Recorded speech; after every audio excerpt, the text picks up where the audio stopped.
नमस्कार, अब दुनिया की फटाफट बुलेटिन में आप सभी का स्वागत है और नजर डालेंगे आज की खास खबरों पर। जंतर मंतर प्रदर्शन में घायल दिल्ली पुलिस और सुरक्षा बलों के परिजनों ने प्रेस कॉन्फ्रेंस कर दावा किया कि प्रदर्शन में हिंसक और असामाजिक तत्व शामिल थे। परिजनों ने पुलिस पर हुए हमले की आपबीती साझा की।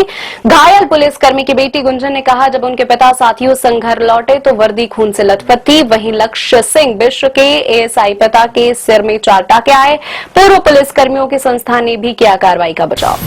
कड़कड़डूमा कोर्ट ने 2020 के उत्तर पूर्वी दिल्ली दंगों के दौरान आईबी अधिकारी अंकित शर्मा की हत्या के मामले में आपके पूर्व पार्षद ताहिर हुसैन को उम्र कैद की सजा सुनाई। 24-25 फरवरी 2020 को दिल्ली दंगों के दौरान आईबी कर्मी अंकित शर्मा की हत्या कर दी गई थी और उनका शव चांदबाग के पास एक नाले में मिला था।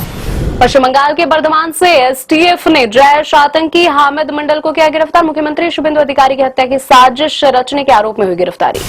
चढ़ावा चोरी पर संसद परिसर में विपक्ष का अनोखा प्रदर्शन। पुजारी बनकर पहुंचे पप्पू यादव। राहुल गांधी ने दान पात्र में डाले पैसे। उनके पीछे मल्लिकार्जुन खड़गे, प्रियंका गांधी समेत अन्य विपक्षी सांसद दिख रहे थे और उनके हाथ में अमित शाह संसद से गायब क्यों वाला पोस्टर दिख रहा था। सोशल मीडिया पर वायरल हुआ भी। विपक्षी सांसदों के भारी हंगामे के चलते नहीं चली संसद। लोकसभा और राज्यसभा में विपक्षी सांसदों ने जमकर की नारेबाजी। गृह मंत्री अमित शाह ने से पैलेट गन मामले में मांगा जवाब। हंगामे की वजह से दोनों सदनों की कार्यवाही सोमवार सुबह 11 बजे तक स्थगित। भाजपा के राष्ट्रीय प्रवक्ता शहजाद पूनावाला द्वारा सोशल मीडिया साइट एक्स पर बायो बदलते ही उनकी पार्टी छोड़ने की अटकलें हुई तेज। कहा जा रहा है कि उन्होंने पार्टी की सदस्यता से त्याग पत्र दे दिया है। हालांकि इसकी अभी तक कोई आधिकारिक पुष्टि नहीं हुई है। असम सीएम हिमंता बिस्वा शर्मा ने कहा, बाढ़ से नुकसान 3 तरह का हुआ है। एक, परिवारों के सदस्यों का नुकसान। अभी नुकसान का आकलन जारी है और कल शाम तक हमें पूरी जानकारी मिल जाएगी कि कितने परिवार बुरी तरह प्रभावित हुए हैं। दूसरा, नुकसान सार्वजनिक बुनियादी ढांचों का है और तीसरा, सड़कों और पुलों के लंबे समय तक रहने वाला नुकसान है। भारी बारिश की चेतावनी के बीच गुजरात के अरावली में एनडीआरएफ की टीम तैनात की गई है। एनडीआरएफ इंस्पेक्टर वनित सिंह ने बताया कि अगले 2 दिनों में यहां भारी बारिश की संभावना को देखते हुए एनडीआरएफ की 6ठी बटालियन की 30 सदस्यों वाली टीम को यहां तैनात किया गया है। मध्य प्रदेश के धार जिले में भोजशाला कमाल मौला परिसर के निकट उच्चतम न्यायालय द्वारा निर्धारित स्थान पर मुसलमानों ने अदा की जुमे की नमाज। सुप्रीम कोर्ट ने भोजशाला के पास ही मुसलमानों को नमाज के लिए जमीन देने की कही थी बात।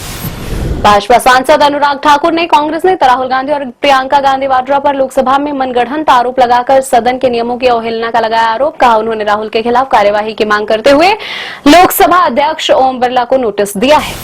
पश्चिम बंगाल के मुख्यमंत्री शुभेंदु अधिकारी ने कहा, पिछली ममता सरकार के समर्थन से बीरभूम जिले में पिछले 15 सालों में 15,000 करोड़ रुपए के राजस्व का नुकसान हुआ है।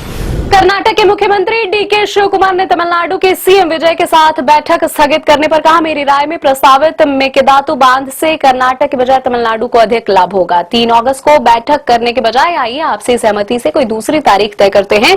हमारी बैठक अधिक अनुकूल और सौहार्दपूर्ण माहौल में होनी चाहिए। दूसरी ओर कावेरी नदी से जुड़े आदेश के विरोध में भाजपा का प्रदर्शन। अमेरिका में स्नातक की पढ़ाई पूरी करने के बाद वहां काम करने के इच्छुक अंतर्राष्ट्रीय छात्रों के लिए जारी किए जाने वाले वीजा पर $1 लाख अमेरिकी डॉलर का शुल्क लगाने की योजना बना रहा है। अमेरिका ट्रंप प्रशासन की यह पहल ऐसे समय में सामने आई है जब एक अमेरिकी अदालत ने एक H-1B वीजा पर $1 लाख अमेरिकी डॉलर का शुल्क लगाने के प्रस्ताव को रद्द कर दिया था। अमेरिकी गृह मंत्रालय ने एक बयान में बताया, अमेरिका ने अपने मुंह वकीलों की ओर से फर्जी शरर दावे दाखिल करने के आरोप में भारतीय मूल के एक वकील पर 4.7 लाख अमेरिकी डॉलर का जुर्माना लगाया है।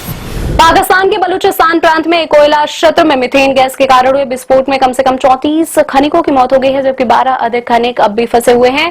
यह घटना बृहस्पतिवार को क्वेटा के पास सोरेंज कोयला क्षेत्र में उस समय हुई जब पारी बदलने के दौरान एक खदान में मीथेन गैस के कारण विस्फोट हो गया। भारतीय मुक्केबाज प्रीति पवार ने 54 किलोग्राम में शानदार प्रदर्शन करते हुए जाम्बिया की कैथरीन मुआपे को 5-0 से पराजित कर शुक्रवार को राष्ट्रमंडल खेलों के फाइनल में जगह बनाई। भिवानी की एशियाई खेलों की कांस्य पदक विजेता 22 वर्षीय प्रीति ने मुकाबले के दौरान शुरू से अंत तक दबदबा बनाए रखा। आयकर विभाग ने शुक्रवार को कहा कि आकलन वर्ष 2026-27 के लिए 5.5 करोड़ से अधिक आयकर रिटर्न दाखिल किए जा चुके हैं। इनमें से 42 लाख से अधिक रिटर्न केवल 30 जुलाई को ही दाखिल किए गए हैं।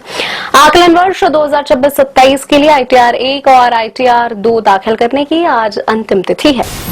शेयर बाजार में लगातार तेजी जारी। बीएसई सेंसेक्स 166 अंक चढ़कर 78,095 अंक पर हुआ बंद। एनएसई निफ्टी 66 अंक की तेजी के साथ 24,384 अंक पर हुआ बंद। अमेरिकी डॉलर के मुकाबले रुपए में भी बढ़त।